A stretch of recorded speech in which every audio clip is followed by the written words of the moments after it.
রাওয়ালপিন্ডির আদিয়ালা কারাগারে বন্দী পাকিস্তান তেহরিকে ইনসাফ পিটিআইয়ের প্রতিষ্ঠাতা ও সাবেক প্রধানমন্ত্রী ইমরান খানের সঙ্গে দেখা করার অনুমতি কারা কর্তৃপক্ষ দিচ্ছে না বলে অভিযোগ করেছেন দলটির নেতারা।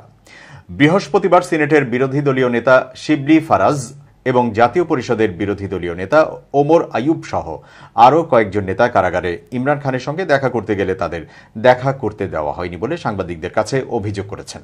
খবর জিও টিভির। আদিয়ালা কারাগার থেকে বের হয়ে সাংবাদিকদের সঙ্গে আলাপকালে সিনেটর শিবলি বলেন, আমরা সবাই ঐক্যবদ্ধ এবং পিটিআইয়ের মধ্যে কোনো ফাটল নেই। আমরা সবাই একই পৃষ্ঠায় আছি। তিনি বলেন, আমরা কারাগারে ইমরান খানের সঙ্গে দেখা করতে এসেছিলাম। তার সঙ্গে দেখা করা আমাদের অধিকার। আমরা নির্বাচনের মাধ্যমে সংসদে নির্বাচিত হয়েছি এবং আমরা আমাদের দলের প্রতি অনুগত। পিটিআইয়ের অভ্যন্তরীণ ফাটল নিয়ে শিবলির কাছে প্রশ্ন করলে বিষয়টি তিনি অস্বীকার করেন। তিনি বলেন, দলের মধ্যে কোনো বড় মতপার্থক্য ছিল না, এখনও নেই। শিবলি জোর দিয়ে বলেন, আমি সিনেটে বিরোধী দলীয় নেতা এবং ওমর আইয়ুব জাতীয় পরিষদের বিরোধী দলীয় নেতা, কিন্তু আমাদের কারাগারের বাইরে অপেক্ষা করতে বাধ্য করা হয়েছিল। এমনকি জেলের মসজিদেও বসতে দেওয়া হয়নি। দলের নেতাদের মধ্যে কোনো মতভেদ নেই জানিয়ে তিনি বলেন, আমরা কাউকে ভুল তথ্য ছড়িয়ে আমাদের মধ্যে বিভেদ সৃষ্টি করতে দেব না। তিনি পুনর্ব্যক্ত করেন যে দল বিরোধীদের অপপ্রচারে বিচলিত হবে না এবং দেশের উন্নয়নে ঐক্যবদ্ধভাবে কাজ করে যাবে। শিবলি বলেন, আমরা দলের প্রতিষ্ঠাতার প্রতি আনুগত্যের অঙ্গীকার করেছি।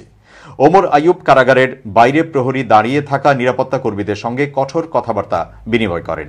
তিনি বলেন, ইমরান খানের সঙ্গে বৈঠকের সময়সূচি ছিল দুপুর 1টায়। এর আগে থেকে কারাগারের বাইরে অপেক্ষা করা সত্ত্বেও দলের নেতাদের ইমরান খানের সঙ্গে দেখা করতে দেওয়া হয়নি। আইয়ুব ক্ষোভ প্রকাশ করে বলেন, তারা আমাদের জানিয়েছেন, একজন ঊর্ধ্বতন কর্মকর্তা তাদের বলেছেন যে তাদের ইমরান খানের সঙ্গে যেন দেখা করতে না দেওয়া হয়। তারা সেই আদেশ পালন করেছেন।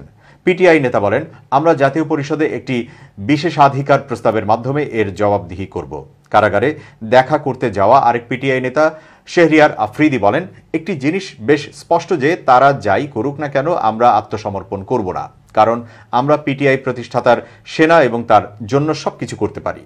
তিনি বলেন, বিরোধীরা দলে বিভেদ সৃষ্টির চেষ্টা করছে। দলের আরেক নেতা শান্দানা গুলজার জোর দিয়ে বলেন, দলের মধ্যে মতপার্থক্য সম্পর্কিত প্রতিবেদনগুলো ভিত্তিহীন।